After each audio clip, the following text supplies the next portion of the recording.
Hey, Catherine, Kevin, and Carlos is there too, although he's has to check in here. So, Kevin, how you doing? Pretty good, I suppose. Made it through Bend. It was hot and smoky. Really? Yeah, I Okay. mean, there's a lot of fires from here to there and a lot of fires around. So it was okay. But Well, finally, all those annoying forests will be burned down, and we won't have to worry about the fires anymore. Ran, how you doing? Things are fine on my end. Lots of exciting political stuff, but we don't need to get into that. Oh yes, let's. Yeah, we've got enough exciting political stuff over here, right? Yeah, Uh, I didn't feel that you need that kind of contribution. Carlos Ran is in Israel. Everyone, this is, I think you can all see each other. This is Carlos. Carlos waved to everybody so they can see it. Carlos was at the school a few years ago, just before COVID hit. So he's back to catch up, right? Found us. He found us again. I hear it took a little looking though, Carlos. Is that right? Yeah, pretty much. The documentation was hard to find and couldn't go to your old website to find a forwarding address either. Yeah. Well, yeah, that's true. I did not leave. Actually, I did leave a forwarding address, but it only went for like 60 days or something. Anyway, but we're all here now. All right. Catherine, you look cold.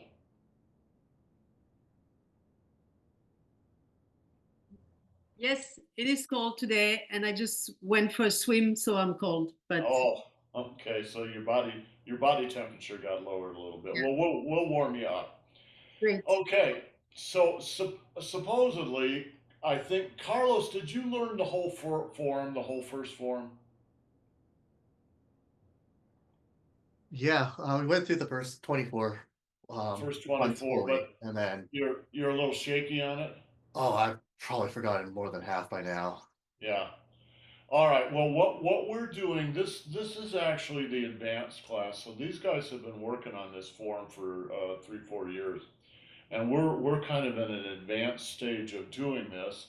Um, but go ahead and check this out for a couple of weeks, and if it works for you, you can just continue with this, or we can start. We used to have a beginning Tai Chi class where we really just learned the basic choreography of the form. But everyone has graduated into this class. Not everybody is here, but they've graduated into this class. But we can start the first class again if we need to, right? So just check this class out, see what you think. Okay, let's do the first section of the form just to warm up a little bit. I'll lead the first one. Ran, you can lead the second one. Catherine, you can lead the third one. We'll give Carlos a break as he just sort of refreshes his memory about this first section. So the first 6 moves.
Okay, Ran. Okay.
And Catherine.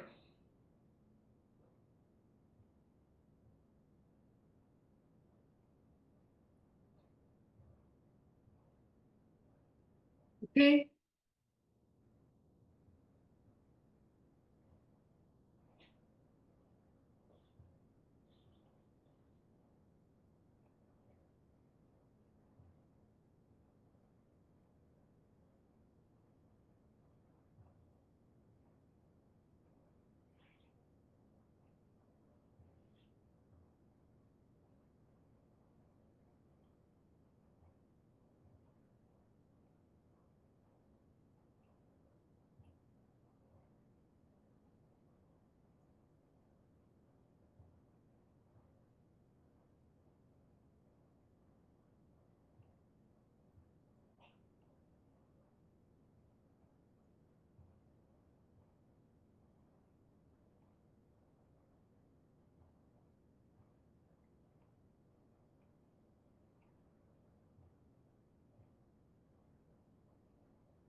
Good. Okay, Carlos, what we're working on in this class here, now that we're warmed up, are the yin and yang cycles inside the Tai Chi moves. So what we're doing is very slowly going through the form, move by move, and analyzing the move. That is, you guys are now analyzing the moves to discover where the yin parts are and where the yang parts are. So let me demonstrate this by reviewing the first move. We're actually sort of at the beginning of this process. This is a good time to jump in. Let me reanalyze the first move very quickly, and you'll see what I mean. So the first move looks like this.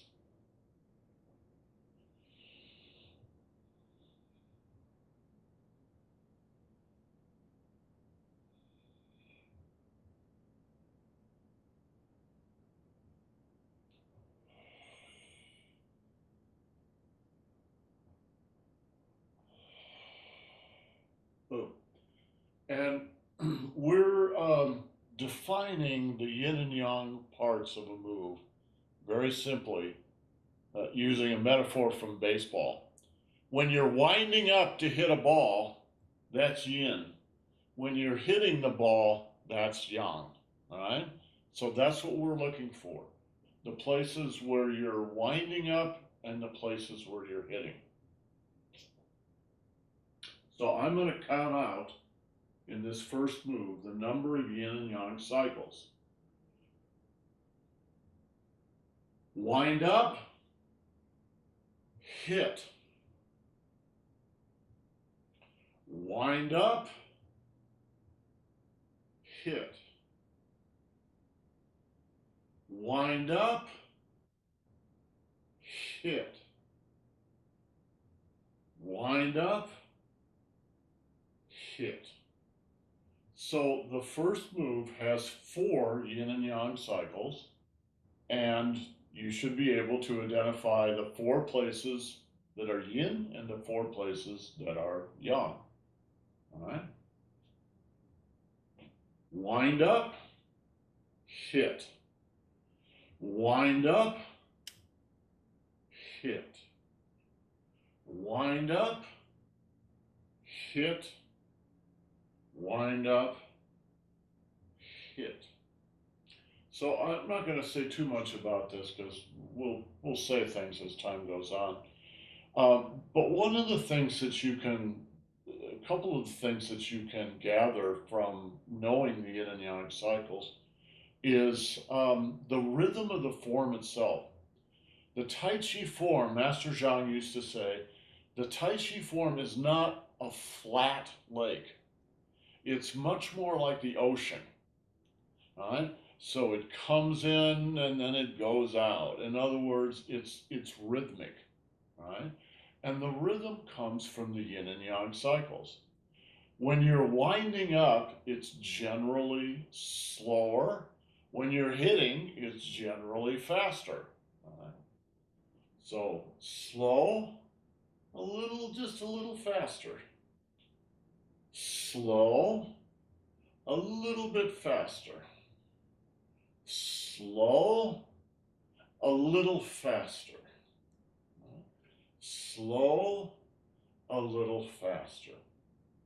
Now, there are forms in which you do the yin and yang cycles much more like you would if you were sparring.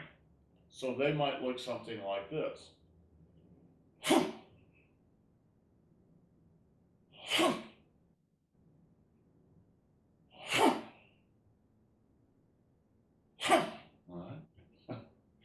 But we don't do that in this form. And the reason we don't do it in this form is it will tire you out. The purpose of the Tai Chi forms, at least in the first few years, is about gathering energy. If you do it nice and slow with just a little variation between the yin. The yin nice and slow, the yang just a little faster. Nice and slow, just a little faster. That gets the idea across.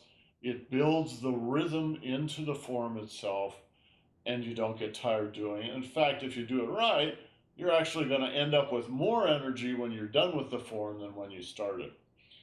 The second thing you can gather from this is your breathing pattern.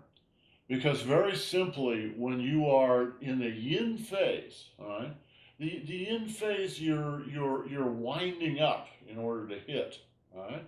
When you're winding up, that's when you breathe in. When you hit, that's when you breathe out. And breathe in and breathe out. And breathe in and breathe out. And breathe in and breathe out.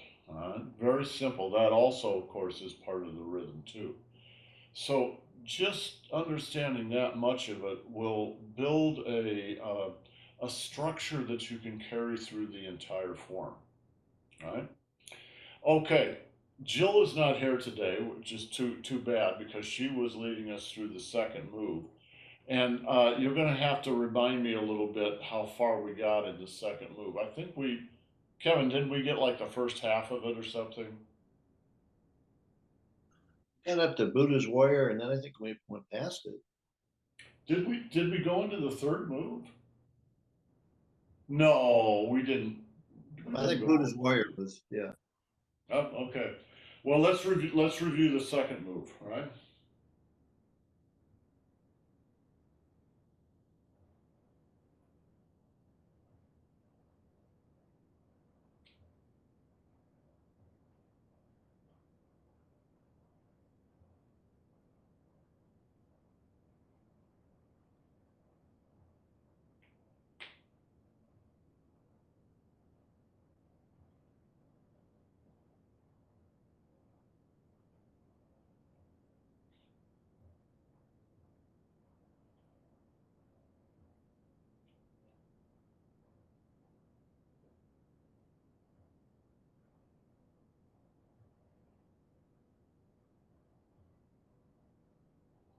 So even by the second move, you're in a long, complicated move.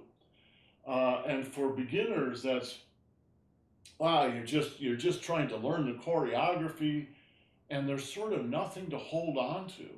What you can hold on to are the yin and yang cycles. So let's look at the yin and yang cycles in here. We'll just review this. Catherine, did we finish the second move? Did we go all the way through to here last time? We did? Honest to God, I don't remember. All right, let's just review it.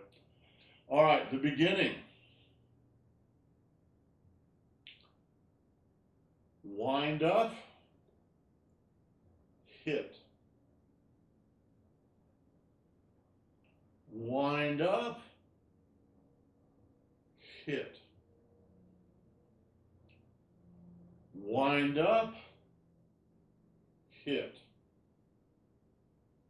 Wind up, hit. Wind up, hit. Wind up, hit. Wind up, hit. Wind up, hit. Wind up, hit. Wind up, hit. Wind up, hit, and wind up, hit. Kevin, how many was that? Oh, I think it's like 12. We were doing Peng Lu Jian.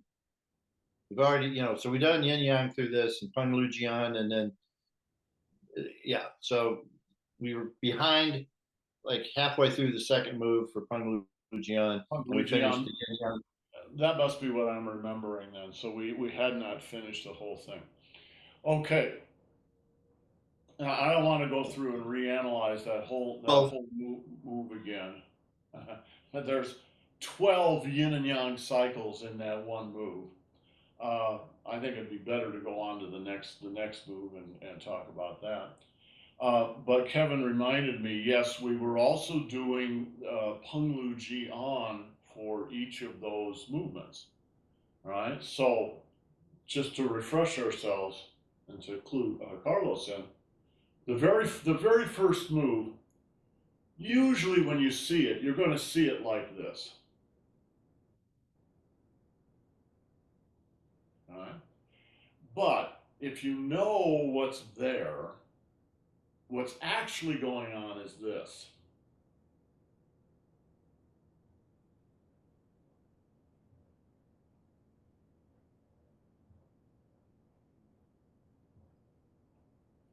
So there's a circle there and a push out. If you're good at this, most of the circle gets internalized and you're not going to see it in the physical body. But it's there and you can use it. In order to use it, to understand it, you have to understand the 4 energies that are in every Tai Chi circle. Peng, Lu, An, and Qi. All right? All created in relationship to the Danqian. Or created from the Danqian, I guess I should say. So expand from the Danqian, turn on the major axis of the body, sink, and condense. That may seem funny, it's like, well, you're not condensing, you're going out. Yeah, that's true, my arms are going out, but they're going out because I'm condensing into the Danqian. And if you wanna punch in Tai Chi, it's not done from the shoulder, it's done from the Danqian by condensing it. Boom. Right? Okay, so every circle, Peng, Lu, An, Qi. And then we were going through the form and making sure that we understood where those are. And Kevin, I'm not sure where did we end that process? Because we got sort of cut off by time.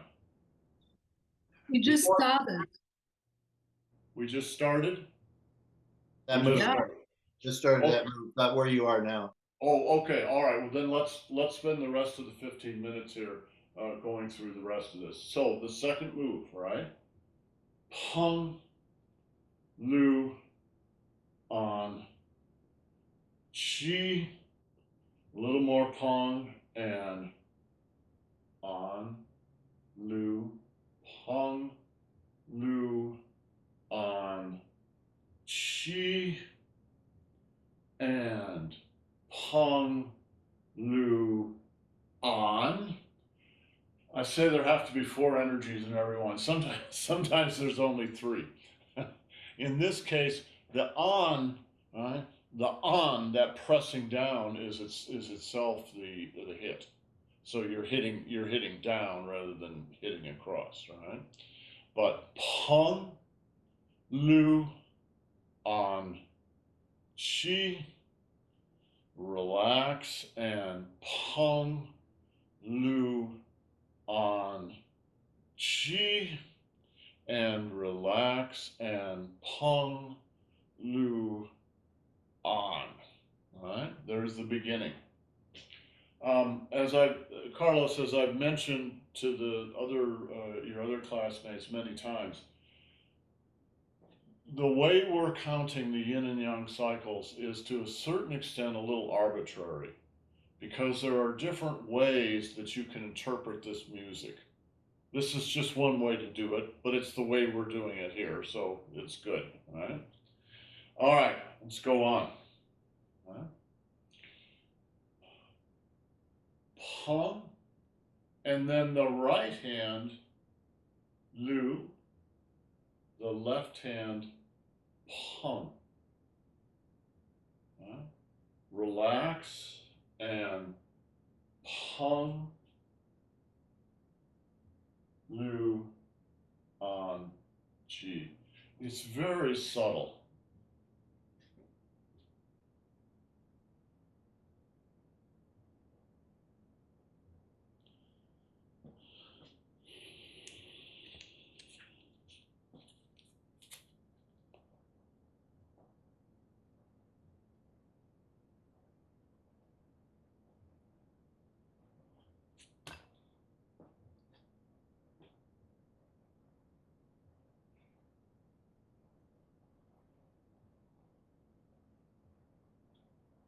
Watch this.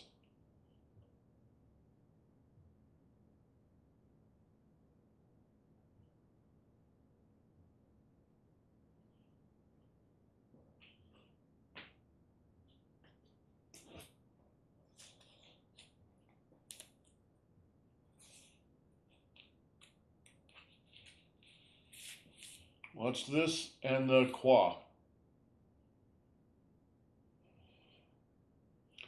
You sink into the qua, and the whole Dan Chen turns.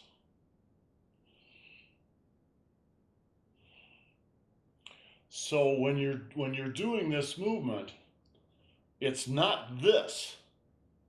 It's this. Your hands, you could say, your upper carriage and your hands are floating on this ocean. It's the movement of this ocean, of the tides in this ocean, that move your hands.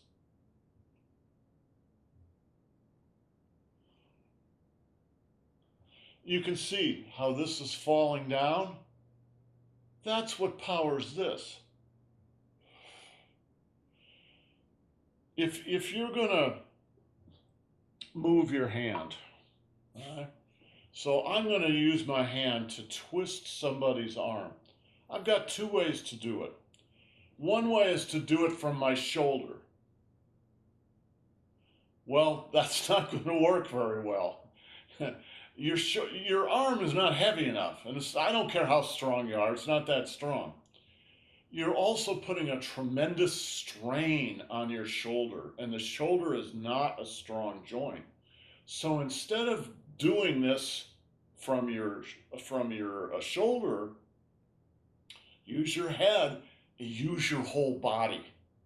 Do it from your center, all right? Now it's not my shoulder doing it, it's this.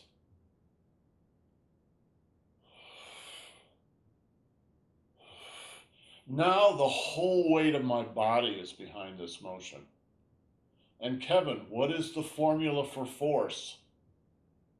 Mass times acceleration. Mass times acceleration. What's the mass of my arm? Well, it's considerably less than the mass of my body. All right. So if you want more force, put more weight into it. Put the weight of your body into it.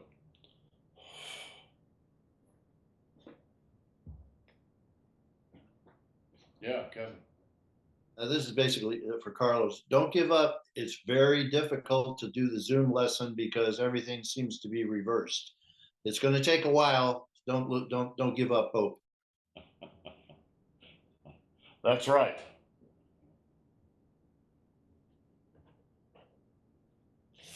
But I got to tell you guys, teaching this live is not easy either. You think, well, you know, you're watching a Zoom thing here. Oh, that's going to confuse me. It confuses people live too. Because if Carlos and I were in the same room, I would still be opposite to him. But at least we had mirrors in all directions. The mirrors did help. You're absolutely right. All right. So I can turn my back to you and do this.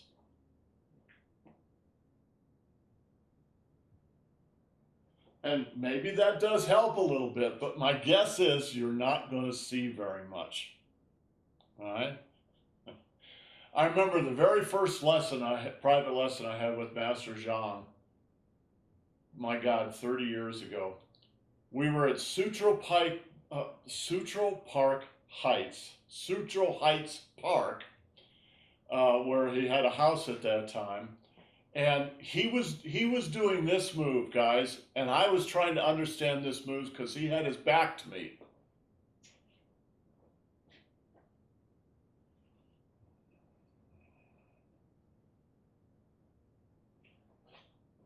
Did you see what I did? I had no idea what he was doing. I kept running around him in a circle trying to understand what he was doing. And at that time, this was early on, he didn't speak, I mean, he really didn't speak any English. So it was like, it was difficult. In fact, to complete this story, no, honestly, this is a true story. You know how every once in a while a little voice speaks in your head? Somebody who's maybe a little wiser than you are has a little message for you. I got a little message that day, and I'm going to repeat it word for word. This little voice said, if you want to do this, you are going to have to be very patient.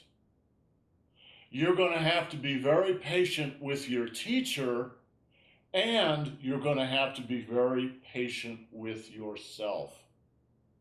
That was a good message, and I have never forgotten it, and it is absolutely true. So, yeah, working by video is difficult, but I'll tell you what, it's just as, frankly, it's just as difficult doing it in a live situation. There's certain things in the live situation you can do that you can't do by video, but nevertheless, here we are on video. Okay, where were we?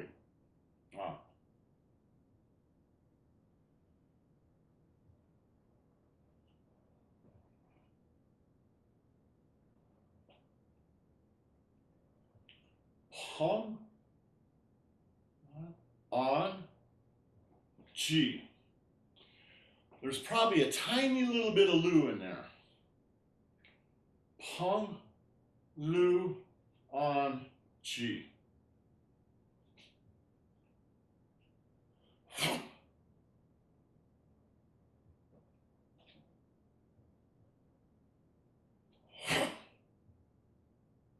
Now this is what it should look like when you're done. All right? You're stopping this guy. Your arms should not be hyperextended. If you do, you're going to break your elbow. Keep a nice bend in your wrist and your elbow. Your offhand should be right at your, in this case, your right breast. Your thumb should be on your nipple. All right? It's right on your breast. You're stopping. It's not this. You're not out there. That's weak. All right? Right in on the body. Boom. Your weight is forward. Your quad is sunk. Not like this. All right? The knees rolled open. Boom. Now, when you do the form, it's generally softer than that. But you should know what it actually should be, right? It might be a lot, that's much softer than that.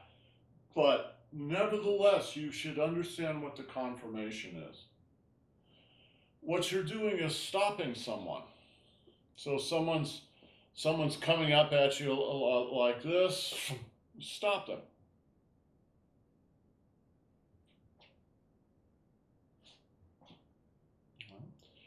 What you probably do is you've got this hand on their shoulder, and this hand is ready to strike. All right?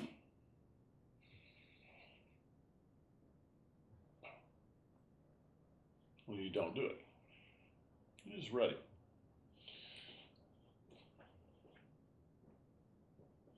And then you turn and look forward.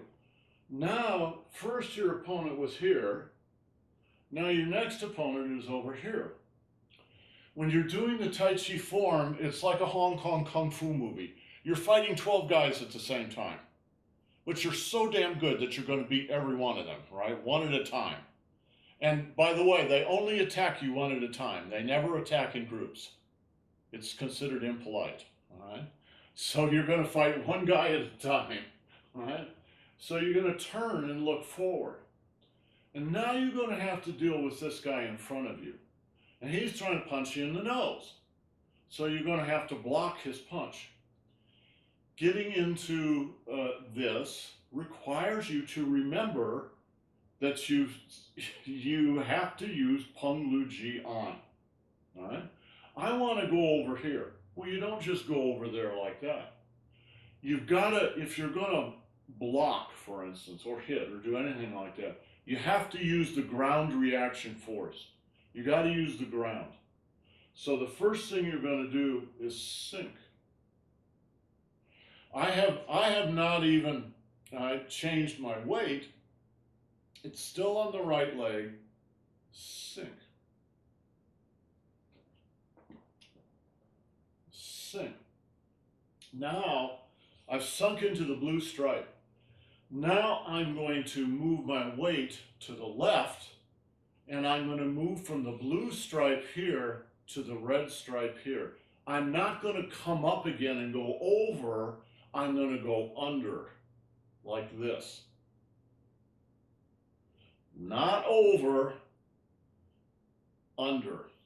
Why not over? Because you're raising your chi. You're pulling your leg out of the ground. Now you're also making yourself vulnerable. Instead, you're going to sink under.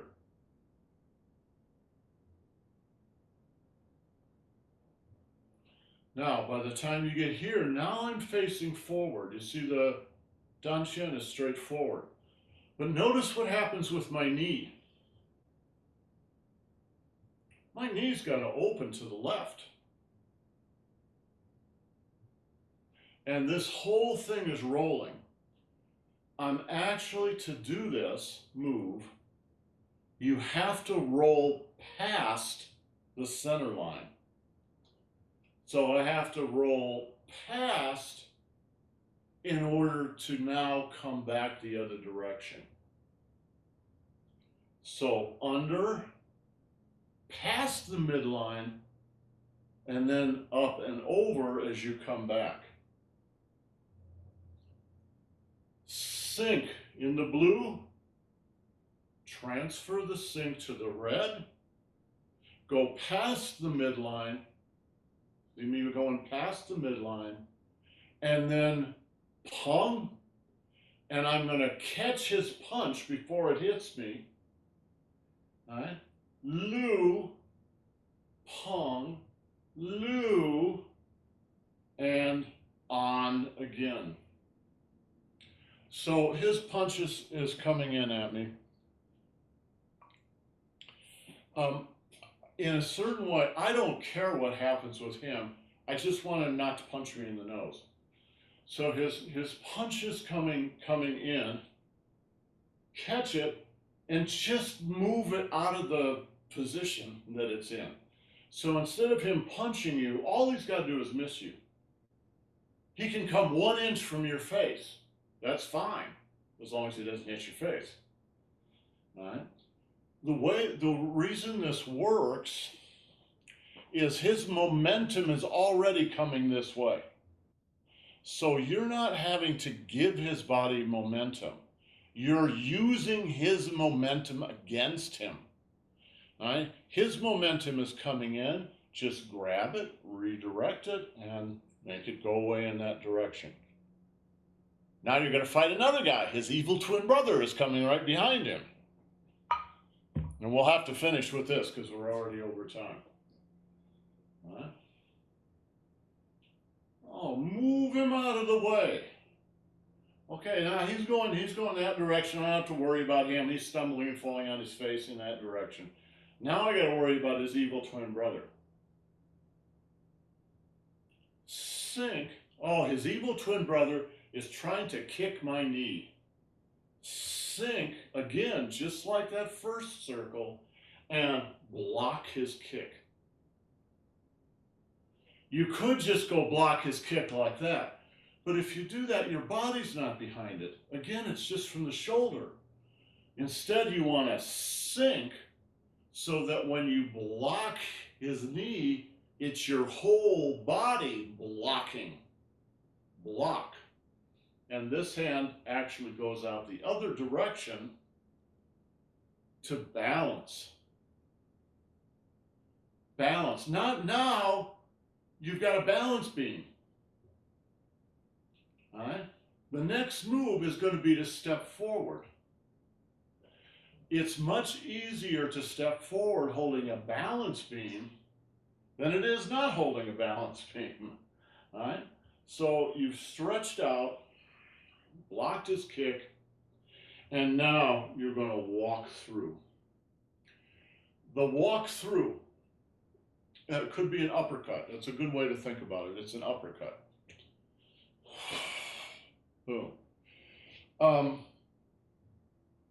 If you're going to do that timing wise, this hand needs to start moving back toward you before this one starts to move. Before this one starts to move forward, this one needs to start backward. So this motion right here is balancing, counterbalancing all that motion on the right side. And you think, my God, well, this is just a tiny little weight. How can this tiny little weight counterbalance all this? It's because it's extended. When it's extended, it's going to count more. So instead of being 12 pounds, it's going to be 40 pounds. All right? And that's enough to counterbalance this motion.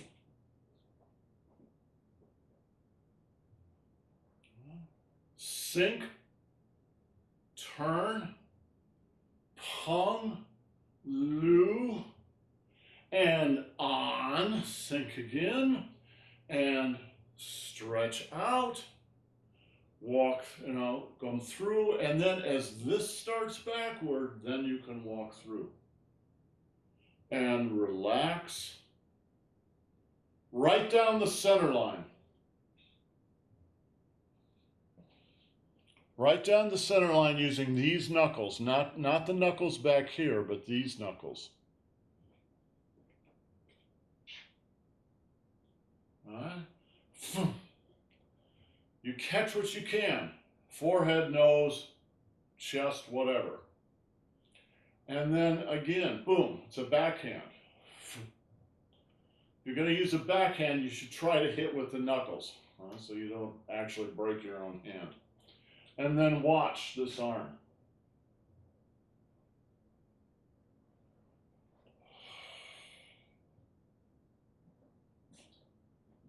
Sorry, I have to go. Okay, hon, we'll see you tomorrow. Ciao. Ciao.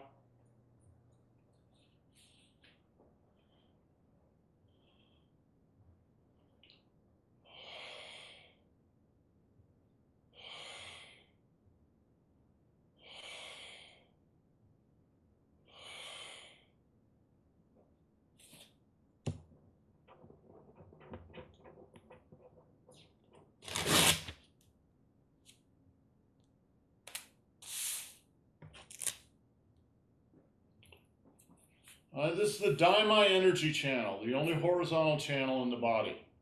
Watch. You don't move it from the shoulder. You move it from the waist. Somebody grabs you here, you come on top of them and pull, you actually pull them in.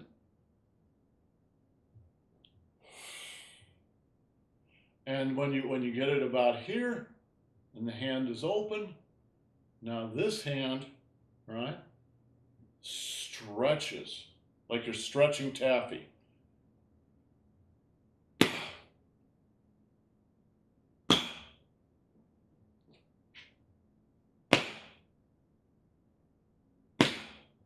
No weight. There's no weight on there. You just boom. Okay, well, we're way over time. We'll pick this up again tomorrow and review this a little bit and hopefully go on to the third move, right? Okay, guys, have a good day. We'll see you tomorrow. Ciao.